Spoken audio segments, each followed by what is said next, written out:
Ndio inji kafichua.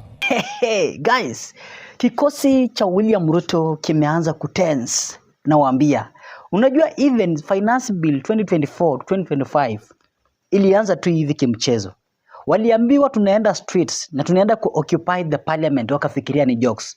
And that's why unaona close allies wa William Ruto wameanza kutense wakati ambapo umesikia kwamba hizi bills ambazo rais amepitisha zinaenda kuleta njaa, zinaenda kuleta wasiwasi tena kwa serikali ya William Ruto. Na hao wabunge unajua hawataki kupitia magumu ambayo waliweza kupitia 2024. Wengine wao walipoteza manyumba, wengine wao walichomewa biashara and so on. Wengine wakawa wanaponea kupigwa. So hawataki tena kurejea pale. And that's why wameona hapana, rais lazima badilishe hii kitu.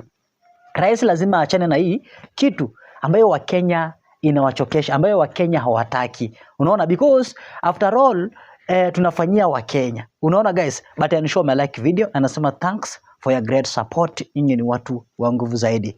Sikiza venye Gen Z wameplan. As we told you, we the young people, we are the corruption watchdog. And at the same time, we are the real voice of the Kenyan people. And you know, the voice of the people is the voice of God. Today, we are actually here concerning this very controversial Cybercrime Act and Computer Misuse 2025 that was actually signed into law by the President of the Republic of Kenya. And of course, you know guys, we actually addressed this a few days ago, but now, again, it's very sad that we can see the President try to authenticate and actually vindicate himself as to why he signed it into law, saying actually it's been there since 2018. And also even we had the majority, the leader of majority in the National Assembly actually say that this was actually a bill that was assented to in 2018 by the President, the former President Uhuru Kenyatta. But now here is the question, Mr. President. Now the big question is this: if the bill was assented to in 2018 by the former regime, why is it that the president of then didn't sign it into law? Who is hoodwinking who? And who is puzzling who? Because here it is perplexing. You cannot come to tell us that actually you signed it into law, and the president tried to explain it that for him, it was just brought to him randomly as the day was there. He didn't, you know, the way the president explained raises a lot of questions to us. And now, Mr. President, our voice and our language is very simple and very articulate and very candid. That the only thing we can listen to and we expect from you is to revoke it, just like the same way the court itself, the judiciary through the High Court, specifically Justice Mugambi, who actually termed it as null, void, and unconstitutional. And we saw the leader of majority try to challenge this and saying actually there is misinformation. Now we want to ask you, do you want to tell us that from our constitution that even the High Court is perplexed or is misinformed, yet it is referring to the Constitution very well? And what we the Kenyan people are actually saying, particularly we the young people, as you know right from here 2024, we have always been advocating for good governance, transparency, accountability, and end of corruption.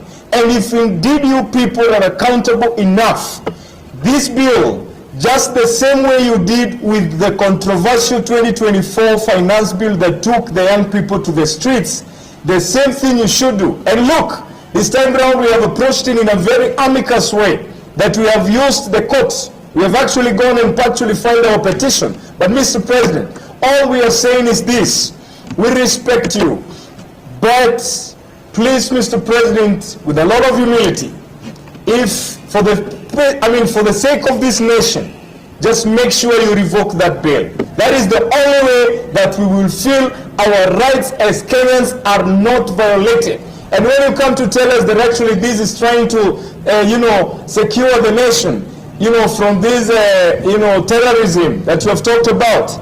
You've talked about pornography and actually exposure of the young people to terrorism and other things. But we want to tell you, as the young people, we have been there And we know that you people wants to hoodwink Kenyans. The truth is, don't assume that we are not learned, we are educated, we have read it.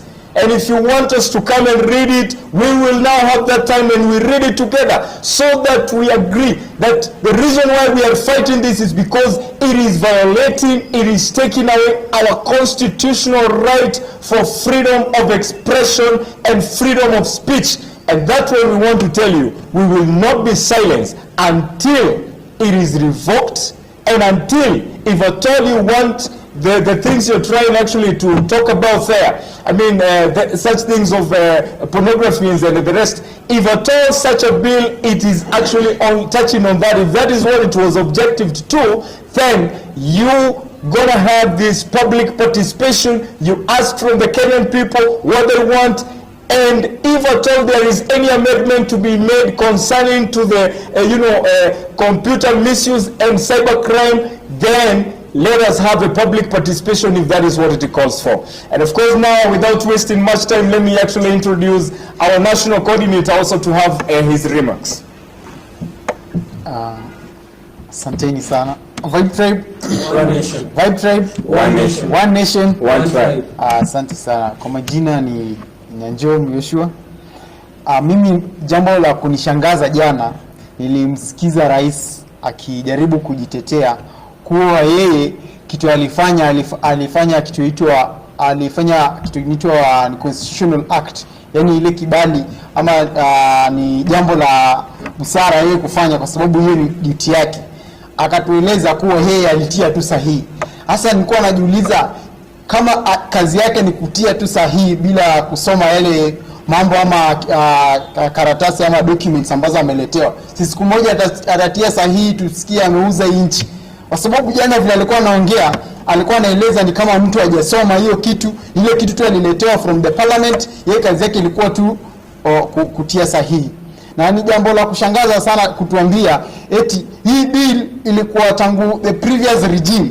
Yes, it was there, but our courts zilifanya nini? Zili uphold the bill. Na yeye tena kutueleza through the courts, kama koti ilisimamisha na koti iki-uplift through the courts, mbona sisi yes hizi tena anarudisha parliament wa discuss wa amend tena haja aitie sahihi. Hilo ni jambo la yeye anajua kuwa hiyo bill ni ya kuprotect the political class.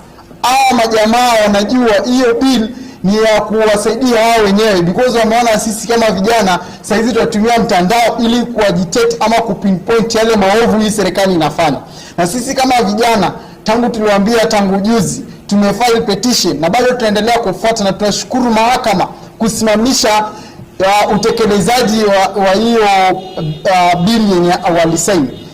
Na tena tunataka kumweleza rais kwa sisi si eti tumekosa kazi ama sisi hatujui mambo ama jambo inaendelea katika hii nchi. Tunaelewa kila kitu, because now you are using the bill kufanya nini kama bridge ya kuvuka na kuzuia vijana kama sisi kujielezea, na tutakubali. Na tunawaambia hata wale wanazidi kutetea ama kusema huu mswada iko sahihi, section 27 yenye hiyo bill inaguzia hiyo bill kwa constitution tunasema section 27 ya constitution hii ya 2010, hiyo bill go against it. Na sisi kama vijana tunajua hakuna bill yoyote itasainiwa in this land yenye ita supersede the 2010 constitution. Hata hizo bill waendelee kuziongeza, sisi tutafuatilia yale mambo ambayo kwa constitution yetu. Bila kupoteza wakati nitamkaribisha president wetu Frank Awino. One Nation.